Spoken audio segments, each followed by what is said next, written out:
Hello guys, I am back with the video. My first video is going to be on how to keep your fish tank clean, keep the gravel clean, keep the glass clean, and just keep it overall nice, running without any problems, and really just having it clean overall. So the first and the most important thing that I would say is to have a good filter.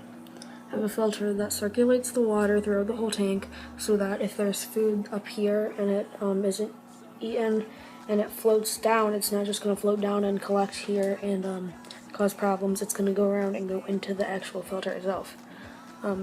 So we have water circulation with both of these filters, and for this big tank right here, I used to use this to circulate the water, to put it into the filter over there. The second thing would be to change your filters every few weeks. Don't change them too much or too little, because if you change them like once every 6 months, that's going to be way too long.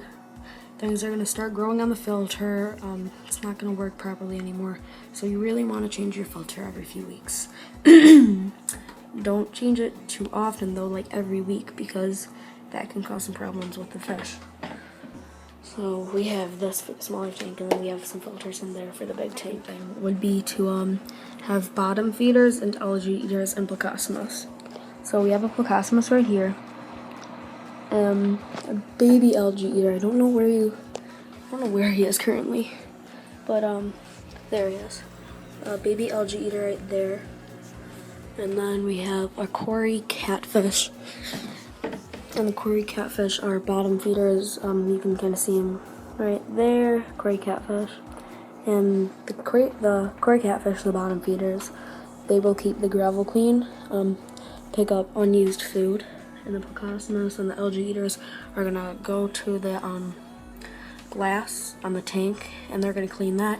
And then they're also going to clean the gravel as well. So the next thing would be to have living plants in the tank. Like we have a Marimo mossball right here currently, because the living plants will, for example, the Marimo mossball absorbs toxins and chemicals, I believe.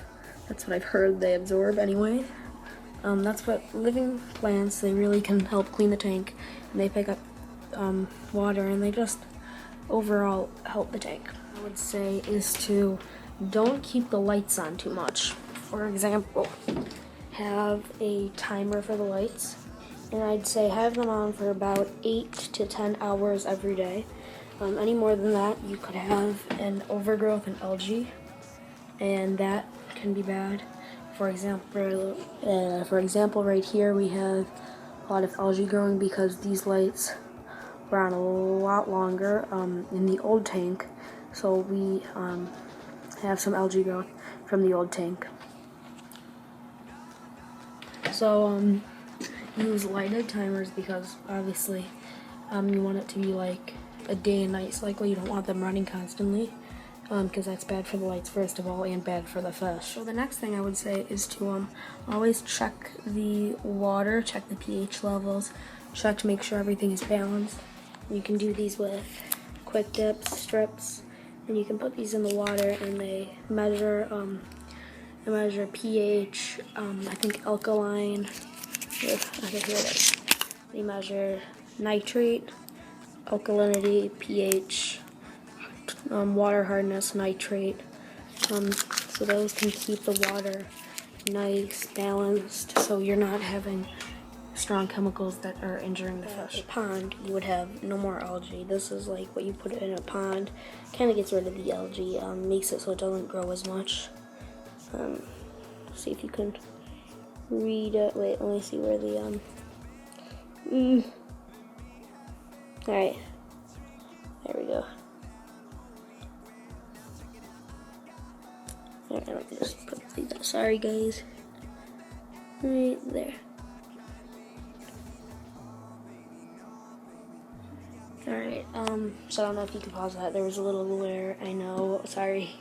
And then, also have, like, pH down is what I have. We also have pH up, just to keep it so the water levels are alright.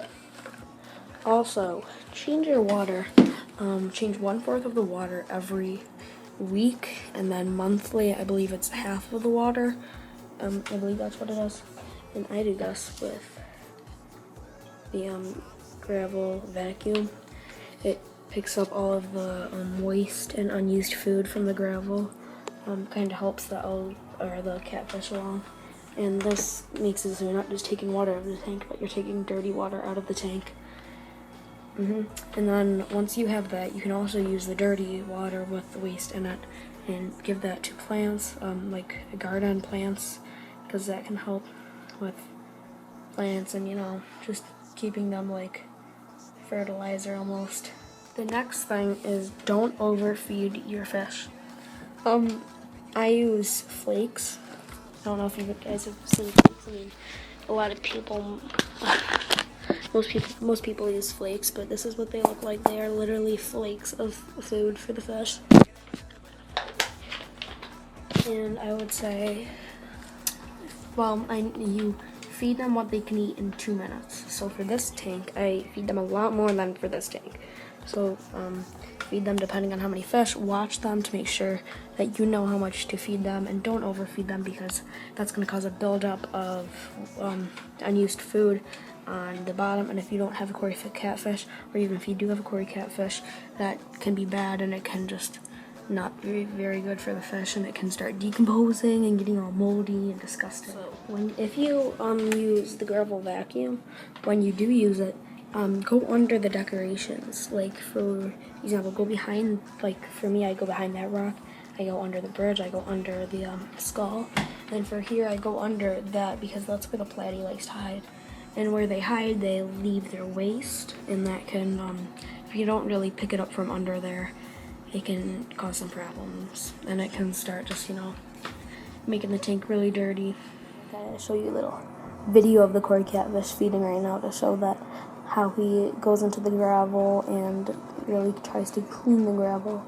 You can't obviously do this with algae eaters or the Plecostomus because they are so shy, and if they are eating from the tank walls, like right as you walk up to them, they just swim away, and I can't talk today. So yeah. And then another helpful tip: if you have a pregnant fish like I do, keep like grasses in areas for the baby fish to hide, so they don't get eaten by the mom. For example, platies, they give live bearers to fry, and they will eat their babies if you do not separate them. Alright, so my last little tip, I think I forgot to show you, was to have a biofilter. Biofilters, for example, this is kind of a homemade biofilter that I made. Biofilters, they grow good bacteria here, so when the water runs through it, the good bacteria will eat the bad bacteria, the waste, and they'll kind of like do it, and then what comes out is clean water, balanced water, and it's a very good thing for filter. Don't totally replace your filter with a biofilter, but it's always good to have one. So I just took this out yesterday. As you can see, it's kind of dirty, so I was gonna clean it, but still, yeah, I think you should definitely consider looking one up. Alright guys, so I know that this was my first ever video on YouTube, on this channel. Thank you guys for watching. Comment, like it, dislike it if you dislike it. Tell me how I did. Subscribe to my channel for more videos. I don't know if I will make more videos. I hopefully will, because I love fish, I love pets. I love YouTube. YouTube is like literally my life. So tell me how I did. I know that this was a very crappy video because I literally edited this on iMovie, so yep, I'm not really into it. But yeah. I'm also I might add some gaming videos because I have Bandicam. I bought Bandicam. I did have a video game channel. I'm not going to tell you guys what it was because it was a major fail. But I have Bandicam. I can make gaming videos. I love Minecraft and other games on Steam, you know. But yeah, tell me how I did. Like, comment, rate, subscribe, and I will see you again later. Bye.